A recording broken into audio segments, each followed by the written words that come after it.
आप सबको जोहार, जय झारखंड। 2019 झारखंड विधानसभा चुनाव के पूर्व वो दौर, वो समय तो याद ही होगा जब हेमंत सोरेन तमाम राजनीतिक मंचों से, भाषणों से, बयानबाजी में मीडिया के सामने इस बात को कहते थे, वायदा करते थे, बाकायदा अपने मैनिफेस्टो में भी इस बात को सबसे ऊपर, इस वायदे को सबसे ऊपर रखे थे कि हम 1932 खतियान आधारित स्थानीय नीति और नियोजन नीति लागू करेंगे। वे मंचों से कहते थे 1932 खतियान आधारित स्थानीय नीति लाएंगे, बाहरी बिहारियों को भगाएंगे, झारखंड में झारखंडियों का राज स्थापित करेंगे। आज हेमंत सोरेन लगातार आप दूसरी बार मुख्यमंत्री बने हैं, अपने कार्यकाल के 6ठे साल में हैं। हम पूछना चाहते हैं कि कहाँ चला गया 1932 खतियान आधारित स्थानीय नीति और नियोजन नीति? क्या ये बस आपका राजनीतिक बयानबाजी तक ही सीमित था? क्या ये एक राजनीतिक जुमलेबाजी था? शायद हाँ, चूंकि हेमंत सोरेन खतियान आधारित स्थानीय नीति के नाम पे सबसे ज़्यादा अपने झारखंडी आदिवासी मूलवासी को ठगने का काम किया। 25 साल में अभी तक झारखंड की स्थानीय नीति परिभाषित नहीं हो पाई है। हमें उम्मीद थी, आशा थी कि आप जब हेमंत सोरेन मुख्यमंत्री बनेंगे, झारखंडी बेटा मुख्यमंत्री बनेगा, तो झारखंडियों के लिए आप स्थानीय नीति लागू करेंगे। लेकिन आपने बस हम लोगों को एक जुमला परोसा, एक झूठ परोसा। आप अपने मुख्यमंत्री के लगातार दूसरे कार्यकाल के 6ठे साल में भी खतियान आधारित स्थानीय नीति नहीं लागू कर पाया। आप केंद्र को भेज देते हैं, बार बार केंद्र के ऊपर ठिकरा फोड़े देते हैं कि केंद्र इसे लागू करेगा। अरे भाई, खतियान लागू करना आपका काम है हेमंत सोरेन जी, केंद्र क्यों लागू करेगी? क्या केंद्र ने वायदा किया था? क्या बीजेपी ने वायदा किया था? या नरेंद्र मोदी ने वायदा किया था कि हम खतियान आधारित स्थानीय नीति को लागू करेंगे? ये वादा आपने किया था। इसी वादे के आधारित झारखंडियों ने आपको वोट दिया, सत्ता पे बिठाया। लेकिन अब हमें क्या मिल रहा है? 25 साल में हम झारखंडी आदिवासी मूलवासियों को अभी तक स्थानीय नीति नहीं मिल पाई है। आप खतियान की बात करते हैं, झारखंडियों की बात करते हैं, लेकिन आप कहते हैं ना कि हाथी के दांत खाने के कुछ और दिखाने के कुछ और। बस वही कहावत आप चरितार्थ कर रहे हैं। आप झारखंडियों की सरकार नहीं है, आप आबुआ की सरकार नहीं है, आप बाहरी बिहारी माफियों, डकैतों, लुटेरों की सरकार है। बताइए, आप खतियान की बात करते हैं तो आप ही के सरकार में एक मंत्री है जो राजद कोटे से यहाँ पर मंत्री बना हुआ है। उसका बेटा कहलगांव से चुनाव लड़ रहा है। अरे भैया, यहाँ खतियान कहाँ चला गया? आपने बाहरी बिहारियों को आकर के यहाँ पर स्थापित किया, उन लोगों को मंत्री बनाया, पंकज मिश्रा जैसे माफियाओं को यहाँ स्थापित किया जो करोड़ों अरबों रुपया कमा रहे हैं। और वोट देकर के हम आपको सत्ता में पहुंचाते हैं, हम आपको सम्मान देते हैं, लेकिन क्या बदले में आप झारखंडियों को सम्मान देते हैं? नहीं।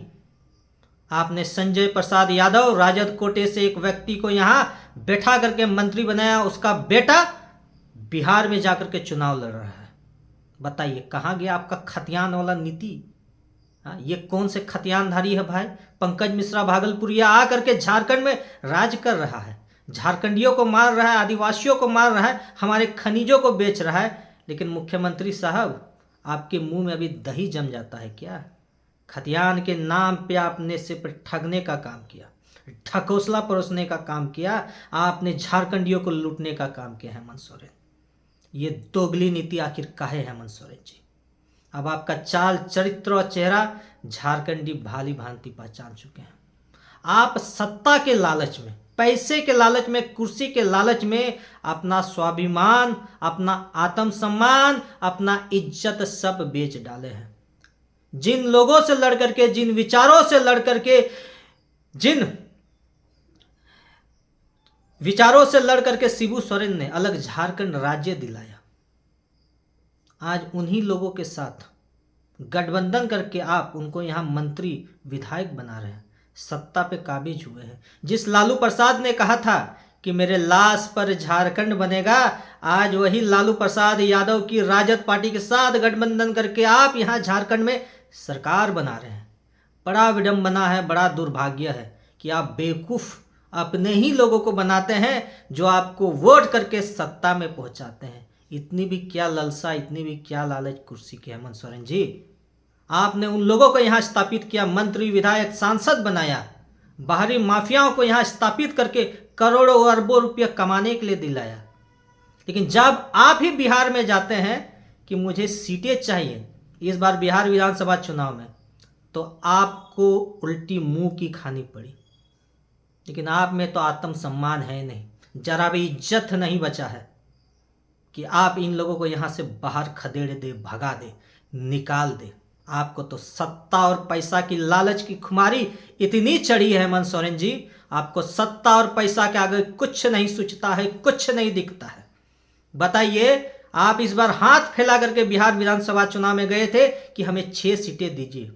किससे? अपनी ही गठबंधन से, अपनी ही इंडी गठबंधन से। लेकिन आपको 6 के 1 सीट नहीं मिला।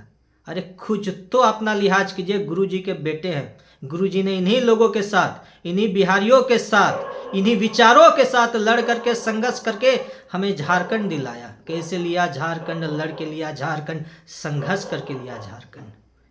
ये गुरुजी जैसे क्रांतिकारी लोग थे, संघर्ष करता थे, ना जाने कितने आंदोलन करता थे, जिन्होंने अपने प्राणों की आहुति दे करके हमें ये झारखंड राज्य दिलाया। लेकिन आज उन लोगों के सामने नतमस्तक होकर के आप सीट की भीख मांगने गए। सीट तो मिली नहीं, ऊपर से उन लोगों को यहाँ स्थापित करके बैठे हुए हैं। आपकी ये मजाल नहीं, आपकी ये ताकत नहीं कि आप इन लोगों को यहाँ से खदेड़ सके, निकाल सके। क्योंकि आपको तो सत्ता और पैसा की लालच की भूख इतनी लगी है कि आपको सत्ता और पैसा के आगे कुछ नहीं सूझता है, कुछ नहीं दिखता है। हेमंत सोरेन जी, इस खुमारी से निकलिए, इस लालच से निकलिए। सत्ता का जो नशा चढ़ा है, पैसा का जो नशा चढ़ा है, इस चीज़ से बाहर निकलिए हेमंत सोरेन जी। हम आपको वोट करके जिताते हैं, हम झारखंडी आदिवासी मूलवासी आपको वोट करके सत्ता में पहुंचाते हैं। आप काबिज होते हैं, लेकिन आप दलाली बाहरियों की करते हैं। बड़ा दुर्भाग्य है, बड़ा विडंबना है। अपना चाल चरित्र और चेहरा को सुधारिए, अन्यथा आने वाला राजनीतिक भविष्य आपके लिए बहुत संकट में पड़ने वाला है। मैं उम्मीद और आशा करूंगा हेमंत सोरेन आप इस बात को समझेंगे। जोहार, जय झारखंड।